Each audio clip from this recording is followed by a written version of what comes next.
I'm Jason Kander.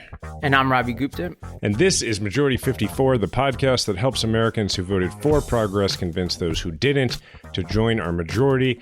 This is an emergency pod to talk about the verdict in the Derek Chauvin trial. Is it Chauvin? I never bothered to actually learn how to pronounce his name, and I don't think I should start now. But we are joined by our good friend, who actually is making his second appearance on Majority 54. Maybe third, right? Second, but I did get a very cool shout out from y'all last week about not overvaluing ceilings. So, oh yeah, that's right. I love finding out that my friends actually listen. That's the best. By the way, it was a shout out where I just gave myself credit for saying something wise. So I don't know how. No, but it was a moment we reached collectively. Yeah. Don is an attorney, the founder of the National Voter Protection Fund, the CEO of Pine Street Strategies, a sought-after Democratic strategist from mayoral to presidential campaigns, and a frequent presence on MSNBC. In 2008, he and I were both elected to the Missouri House of Representatives, he from St. Louis and me from Kansas City. He had the distinct displeasure of being my roommate in Jefferson City and remains one of my closest friends. Don Calloway he also has the distinction of being, unlike Ravi and myself, who are just recovering lawyers, Don still is a lawyer, right? I mean, you still do some lawyer stuff.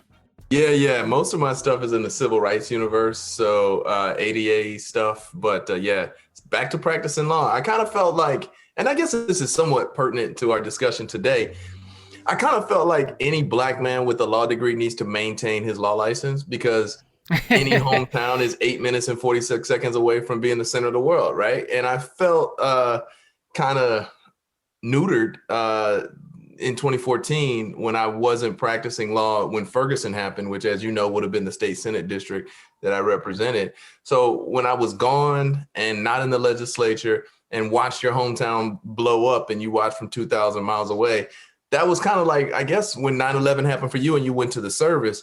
But for me, it was kind of like, oh, shit, let me get my law license back. What am I doing to be prepared for, when it happens again, which it unfortunately will. Boy, that's really interesting, because there's a million different ways we could talk about privilege, but I have the privilege of just kind of being like, yeah, I pay my $50 a year to stay, where I could go back, but I can't think of any designs, any idea where I would. So to practicing. Yeah. And I think I share that privilege, because what we're talking about are three lawyers, Robbie included, who don't have to practice law, right? Sure. Right. And so which is the goal of every lawyer. Right. And we share that substantial privilege in the game.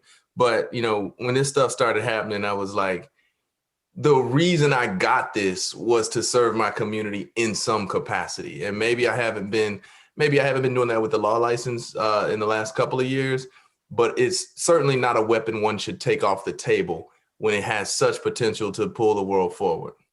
I thought the best place to start would be just because we're recording this, it's been less than an hour since the verdict was announced, roughly an hour since the verdict was announced. I guess let's start with, each of us sort of what is the relative level of surprise? Like for me, I'm pretty surprised. Not because I didn't think the facts warranted this. I absolutely did.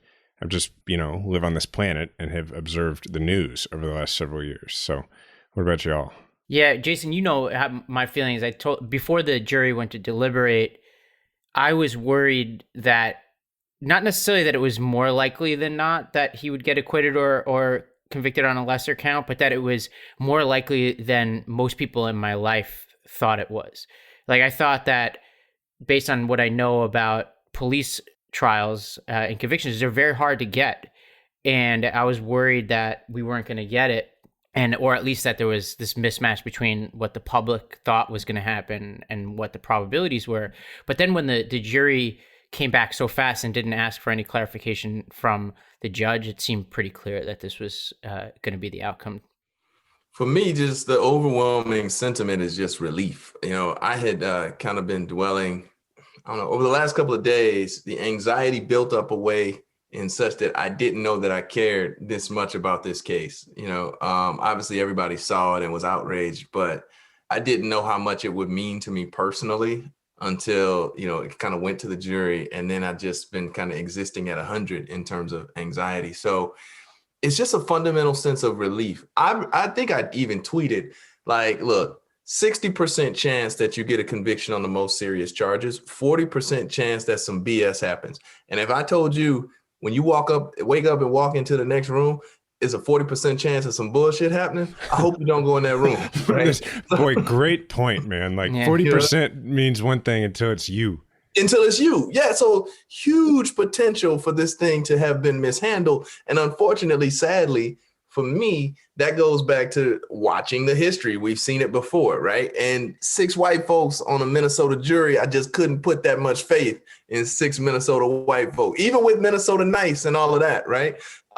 Because these are the same people who let off the guy who killed Philando Castile, and we all saw that on video, right? So, and these are the people who we don't know what they're going to do with Dante Wright. We interrupt the George Floyd murder trial to bring you Dante Wright slaughtered by police, right? So the fact that it doesn't stop, the fact that you have a history of Minnesota jurisprudence that's adverse, I just wasn't confident, even in the worst case scenario where we all saw what happened. So I think I'm going to just, for the rest of today, and I'm sorry to drone on, for the rest of today, I'm going to allow myself to feel relief and maybe even a little bit of joy. But tomorrow I will, perhaps think about, this is not an indictment of an entire system that clearly needs reform. This is not a conviction that means that we will revisit the entire institution of policing, which I think needs to happen. This is a positive development, but this is the idea that in the worst possible circumstance, when we saw it, we got him. We got this one. And that's reason to celebrate. And, to your point about it's not really an indictment of a system of policing, what has struck me throughout this entire thing with, this defendant is it seemed to be, maybe it was the nature of the video. I don't know what it was. I guess it was the nature of the video, that from the beginning, there seemed to be a bit of a surrender by the usual forces on the right who would defend, the people who create a defense fund for Kyle Rittenhouse, and the people who I guess it was the nature of the crime and the fact that we saw it play out, but we've seen it play out in other places. Maybe it's that in this one, because of the vantage point, you could see the murderer's face throughout. Yeah. You could register his emotional state. Maybe that's what it was. But what got me is we never saw, even from the people you usually see it from, the free this guy movement. Yeah. So there's a couple of interesting points there. The great Ava DuVernay, amazing filmmaker and storyteller, she said that outside of the terror of what happened, one reason that this resonated so starkly with everybody was that cinematically and artistically, we saw both of their faces in the same frame for such an extended period. And just, that kind of blew my mind. Art is never, art has tremendous power to make us feel certain ways, right? And not that this was art, it was very real, but the way it was framed was you couldn't have scripted that any better. Well, to your point, it was framed in a way where you didn't have the usual luxury that, frankly, a white viewer of the video has, which is to come up with a story that you can tell yourself as to what happened before and after. This wasn't a shooting, right? And it was framed in such a way where you are forced to evaluate fault and you're forced to pick a side. Right. But as the great Chris Rock says, you're right. We didn't see the GoFundMes. We didn't see the guy go to Burger King like Dylan Roof. We didn't see, all the support. But that train's never late, as Chris Rock said. What terrified me over the last 48 hours was watching, police brutality experts say, it is my opinion that this was not excessive force. To watch, licensed, board certified medical doctors say, it is my opinion that he died from heart arrhythmia. And again, 6 white folks on that jury, good Christian taxpaying folk, these are respectable white men, professionals, leaders in their field, saying something other than what we know happened. And you just never know how that's going to work out. And that was one of the things that kind of kept that existential dread rolling as there's a very real possibility that this guy could pull this off. And there was a very real possibility that he'd get away with it in a blue city, in a blue state. Like, that's the state of things, which, to your point, it's not about liberalism or what, it is about race. Yes, it is purely about white supremacy and, whose word we value, whose opinions we value, whose actions we reward and prosecute. All of that is so much more the bigger picture here than Democrat, Republican politics. Well, Don, to your point about how this video is obviously critical and cinematic, even one of the problems the defense had was that they had to keep showing this video in order to try to make their points. And so, one of their arguments, for example, was that he had carbon monoxide poisoning, which is unbelievable. The defense has to mount a defense, but like, well, can we but they had to show that video. What that defense is, by the way, the defense is he was killed because they were so neglectful. They put him next to their own exhaust. Like, yeah. And you can't punish him for that. Let's give him a civil fine, right? Because we just made him blow in the smoke. That's where we fucked up. But it didn't work. But obviously, like, one of the factors could have been that, in order to make that point, they have to keep showing this video, which just in no way helps their cause. That's right. No, it was, yeah, absolutely. That's a very good point. And also, when I think of the procedural elements of the defense, that lawyer's face, I hope he shaves his beard, because that face is going to be stuck in my head for the rest of my life. And unfortunately, he's stuck with that face forever. And this is who you are now, homeboy. I get it. Everybody has a right to a defense, zealous defense, doing your duty, blah, blah, blah. But in the streets, they say all money ain't good money. So I don't care how much the police association paid you. This is not a case you want to take, because you are the guy who tried to tell the world that this was not wrong. And you got to live with that, homeboy, just as a professional. So enjoy that choice. The one silver lining that I saw throughout, and I think this even counterbalanced the 6 white folks, which is why I was at 60% likelihood of a conviction. I knew that there was like a 61-year-old black woman on the jury. And if you ever been in a room with 61-year-old black woman energy, there's a real good chance that like justice is going to prevail. I'm talking about like the woman with like, the sequin baseball cap, the super voter. The super voter. To, make shit work out. So, once I saw that, my heart was warmed just a bit. Well, I think not only does that woman tend to make shit work out, that woman tends to make you want to be better. Yo, and that's the thing. Yeah, you like stand up straight, Right, like, exactly. Miss Etta's not here for the bullshit. Right. Yeah. Not that I knew her name, majority 54 listeners. Well, I think there's not a great transition here, but the big question here is what next? And, the courts have like a spotty history for being the leading edge of social justice movements, meaning like this verdict in and of itself isn't the solution, obviously. Where do we think this larger movement goes from here? I don't know. Because since George Floyd has been killed, we've seen such tremendous support for Kyle Rittenhouse. We saw Adam Toledo just last week, and we saw a mayor and corporate institutions in Chicago who tried to cover that up. We've seen Dante Wright again within the last 10 days, 10 miles down the road from where George Floyd was killed. So if the police in Brooklyn Center weren't on extraordinary caution 10 miles from where George Floyd was killed and the trial's in progress, who is going to be? We've seen Lieutenant Nazario in Virginia a month ago be maced. And by the way, I don't know what he could have done differently in that traffic stop. If I get stopped, that's precisely what I'm doing. I'm just letting the listeners know.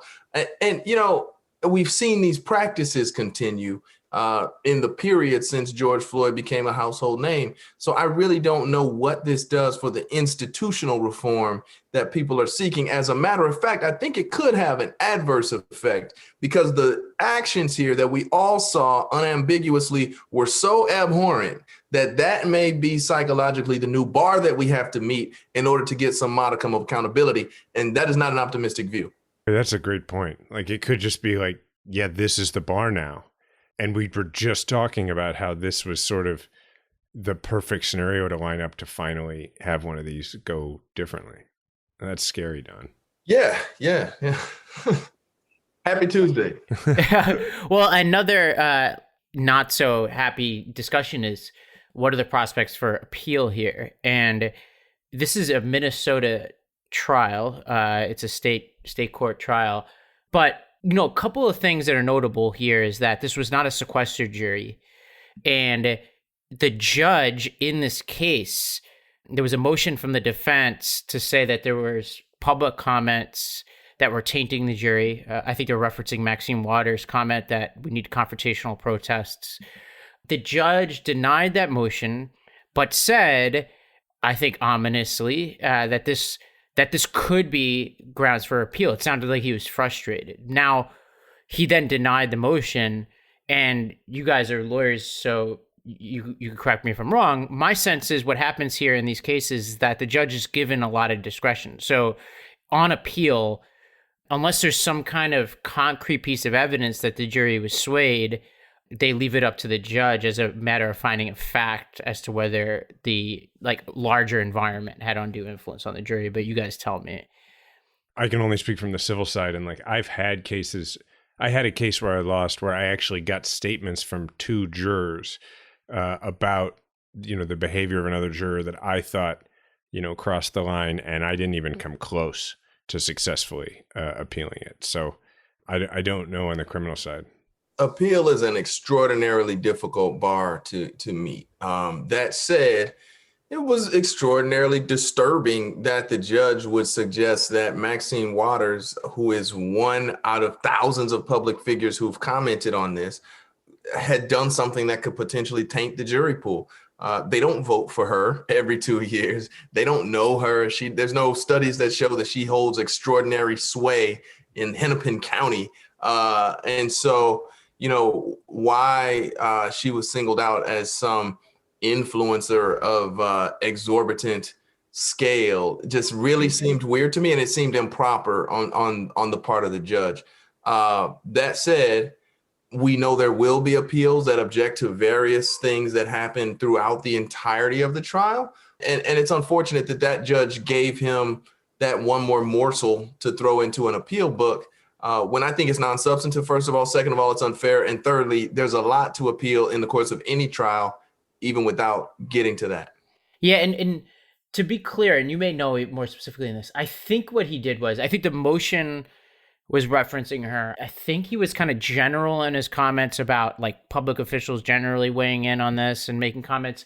But then he said one member of Congress doesn't hold, basically agreeing with what you're saying. So it kind of was weird. He kind of admonished her without saying her name, from what I understand, but then said, well, what does one congressman matter? Well, also, I think a lot of people have jumped onto these comments, but it's also important to remember that he didn't say, now you're going to win on appeal. He just said, well, okay, maybe now you have your grounds for it. Literally, maybe now you have enough reason to be able to file an appeal on this. Yeah, I hear that. And that's probably what he was saying in a very non-malicious way.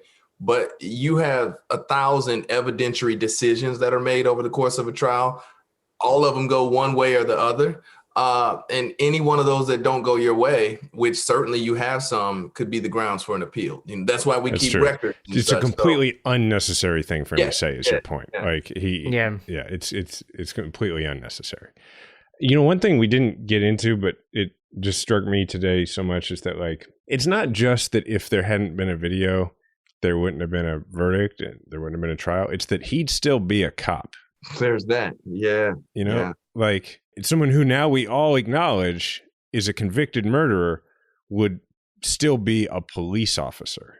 Yeah. The thing is that in the context of a police interaction, right, there is such a broad universe of potential outcomes and a broad universe of negative outcomes, from being talked to disrespectfully, from being insulted, intimidated, detained far too long, all the way up through, physical assault or beating or even, death.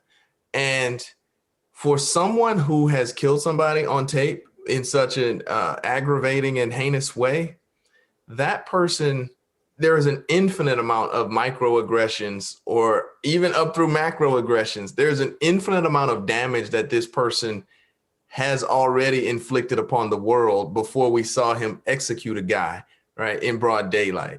And so it's actually incalculable, the amount of villainy that a Derek Chauvin or someone of his ilk has inflicted upon people, humanity, but probably for damn sure black people, right? This is a guy who has no criminal history, but has 6 or maybe 7 complaints with the police department for excessive force. So there's no telling how many times he said the N-word or boy or pulled somebody over black just to run their plates for the hell of it because he was bored. So you have gotten to your point that he's no longer a cop. Yes, that's good, but you've actually probably gotten a true villain off the streets, right? Not only is he no longer a cop, but you've actually reduced an evil and a harm that was very present and active throughout the world. Yeah, well said. All right, so while we've been talking, there, I guess, has been some reaction to this by Nancy Pelosi, which seems to be making some headlines. So we have not heard it. Edie, you want to play that for us? Thank you, George Floyd, for sacrificing your life for justice, for being there to call out to your mom. How heartbreaking was that? Call out for your mom. I can't breathe. But because of you and because of thousands, millions of people around the world who came out for justice, your name will always be synonymous with justice. Don looks not dude. thrilled. I would share that emotion. Go ahead. It's just weird. I'm looking at it from the substantive as well as a politician and corporate guy, like the practicality of that. Like, who writes that? Who approves that? Why take a risk by trying to make some weird metaphor? Why take a risk by thanking him as opposed to just saying, hey, today justice was served? It's just really dangerous territory that shows why you need people of color serving as communications professionals in the ears of the most powerful people. She sounded really stupid. I'm trying to dance around it because we have such great respect for her as liberals who operate in the space. But that was really bad. It was a really bad statement. It didn't sound. I'm gonna extend grace because I think I understand that Nancy Pelosi's a decent person. Mm-hmm. Yeah, well, I think I'm a big fan of Nancy Pelosi. Yeah. Nobody's perfect. But again, that this is authentic because I just heard it live for the first time. That was really, really bad. That was really bad. Yeah, that made you cringe a little. Made me cringe. It was an awkward feeling. And it's the substance too. So I kind of talked procedural and professional a moment ago, but substantively, I don't think that George Floyd or his family wants anybody's thanks. He would rather not be a legend. He would rather be alive with his daughter. Mm-hmm. And it's weird that you're making George Floyd a hero. He's not a hero. Nobody's making him a hero because this is not something that he would have asked for. It's just this is all the thanks and recognition. I'm sure he would trade that in a heartbeat to be here with his family. It's just weird. It's weird from a subject matter content piece as well as why would you do that procedurally? Yeah, he's a victim, not a hero. And you don't ever thank me for being victimized. It's weird. Right. Well, probably she'd like to have another try at that one. Well, any final thoughts before we head off into the sunset? Yeah, I guess there's a lot of work to do. And I think you have to recognize that there's a lot of work to do. And this is not the systemic change. That said, I think it's okay to exhale today and maybe for the rest of this week and say, man, I'm just glad we got that one. You have to celebrate the victories along the way. And because, there's a real broad struggle when you're out here trying to, as y'all would say, grab an oar. And that work can be exhausting. And so while this is not everything, this is something. And the somethings add up. And it's okay to feel some joy today because for once, it turned out the right way. And thinking about how people can grab an oar, I want people to think back to June, where so many people in my life were out there protesting and they were throwing up black squares. And I mean this sincerely and out of kindness. I honestly wonder what a lot of those people have been doing since June. And I want people to ask that if you have been engaging with this with the same amount of energy and attention since June, that's awesome. But I think so many of us haven't. And what I implore people to do is think about the community that you live in, like not just the national organizations, but who are the elected officials in your communities? Who are the police officers in your communities? Who are the people who are affected by this, and who's pushing for change, and engage with groups in your community who are asking the hard questions and actually trying to reform the way that we interact as a society. And there's just so much work to do, and it's not all going to happen on Instagram, And I think what I implore people to do is just get out there and do the work, even when it's not the issue of the day and not the issue that's got the big spotlight on it like it has this week. I agree. And I mean, almost all of it's going to happen not on Instagram, right? The technology changes, but the great Gil Scott-Heron, the revolution will not be televised, right? So go Google that, majority 54ers, but that's basically what he's saying. The revolution is real people who care getting out in the streets, and that's the only way it's ever worked. So everybody knows where they can find Ravi and myself on social. Don, tell them where they can find your wisdom. Well, occasionally lucid musings at DCSTL on Twitter, at DCalloway on I2G, Instagram. Not on that TikTok. No, never. Well, remember, we all have a platform. Make sure to use yours today. Majority 54 is a Wonder Media Network production. It's produced by Grace Lynch and Edie Allard. Theme music's provided by Kemet Coleman, and special thanks to Diana Kander.